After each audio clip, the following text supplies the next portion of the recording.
Chapter 11. Corridor Cyberdynamics was built in 2023 at the tail end of a project aimed at turning Michigan's failed automotive economy into a high-tech corridor. It took up 3 blocks on the west side of South Washington Avenue, across from the now-abandoned Consumers Power Plant next to the old train station. The CCD offices were far too expansive for the number of people who showed up for work in real. It was originally built to house 500 employees, but it quickly became clear most employees preferred to work via VR on a flexible time schedule. It also meant nobody wanted to buy the CCD real estate, so the company stayed put and real workers had huge offices. In 2030, the place got a VR facelift. The architects made it look physically impossible, stretching the facade into a shape Charlie said looked like an upside-down brick and steel soft-serve ice cream cone.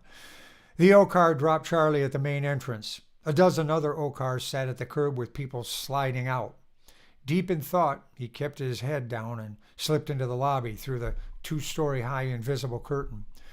For all the expensive glass, nano simulated marble floors, and solid flat walls with high ceilings, the lobby was remarkably quiet. During the facelift, Charlie invented software using adaptive audionics to remove echo from the space. He earned a patent for the process. His patents provided him with a good income, and he didn't have to work if he didn't want to, until the day he threw his entire savings into the N-hanced project.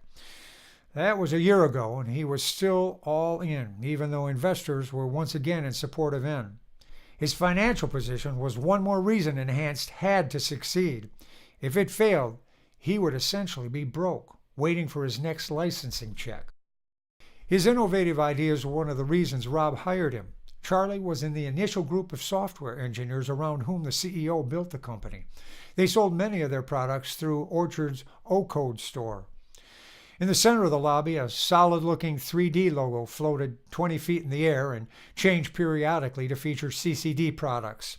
It currently displayed the N-hanced logo with its spinning N inside a circle. It usually made Charlie feel a swell of pride, but after the news about Bostwick, it cast a shadow of foreboding. Charlie nodded politely to everyone he saw, but presented a preoccupied air to ward off talk, small or big. He needed to get to work. His first stop, Rob. Rob paced and shook his head. Man, we just got the new investors this morning. If there's something stushy within, the liability could shut down the whole project, maybe even the whole company. And just in case I sound too callous, are you feeling suicidal? No, nothing that desperate. Besides, I'm sure it's just a coincidence. I studied the black box recording, and I can't see how Bostwick's jump had anything to do with N.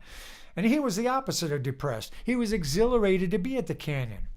Charlie called up the data blocks and spread them out in front of the two of them, pulling the pertinent ones forward. See the big anxiety spike where he first looked down into the canyon? And here's where he dialed it down. But he didn't turn it off. That means he was still in touch with instinctive danger feedback. What about this? Rob pointed to a zigzag chart with a rainbow peak. That's the emotion graph, which goes with the audio. When he started talking about his childhood dream, Charlie stacked the graphs vertically and expanded them so they all lined up with the audio. You can see he's excited when he's remembering it, but how that makes him jump a second later is not at all clear. During the fall, it's as if he's still reliving the dream. See? There's no change in the fear graph, even though his fear is fully functional. Maybe it's some kind of stush with his VR program. It's been a long time since a VR accident, but it wouldn't be the first time. Only Orchard has access to that code. Rob nodded. So what's next? Let me go over the data and look for a security breach in N. I'll fire up my PAs to see if they can spot anything unusual going all the way back to when Wilford joined the program. See if there's any emotional problem we missed. All right. I've taken care of a few comms from worried investors. Now I'll try to keep us away from the news dogs. That's not going to be easy. There were quite a few people in the canyon who recorded the whole thing, including his family's reaction. Rob shook his head. It's all over the net. People eat that shit up, the sick sons of bitches. I just don't want it to point back to us. Now, if it is our fault, we'll do the right thing, but there's no reason to fold if we don't have to. Right. Rob frowned. Should we calm the other alphas and warn them? They already know, and they're smart enough to know it could be related to N-hanced. They're no more interested in going back to normal than I am. Okay. I take it you saw the protesters out front. Protesters? No. But I did see some people getting out of cars as I was coming in. What are they protesting? You. Me? What did I do? When you were in Park City, you talked about the biblical end of days and the left behind. No, I didn't. Yes, you did. Take a look. Rob clicked the vid link and flicked to the section where Charlie said, "People, this will be the end of the days of slow, tedious, rote classroom and computer learning." Then he clicked to, "Anybody who doesn't eventually use N will be left behind." Well, I did say that, Charlie scoffed, but there was nothing biblical about it. They're taking it all out of context. Yeah, and that never happens, does it? But that's not all. You've got some fans, too. Fans? A bunch who call themselves the new disciples of the apocalypse. They're calling your speech the new Sermon on the Mountain. What? Bullshit. Rob raised an eyebrow in mock disapproval. Charlie, that language is totally unbecoming of the Prince of Peace. Charlie sniffed. So who are these people? My PA shows a 70% chance it's something made up by the news dogs. Good grief, those people give dogs a bad name. If there isn't such a group, you can bet the dogs have hired some actors by now. Don't we have enough to worry about? Rob chuckled. Hey, I'm just the messenger, but I beefed up security just in case. Go by their office when you leave so they can escort you out of the building. Charlie shook his head. All right, I'd better jump on this Bostwick thing. Let me know what you find out, even if it's nothing. Gotcha.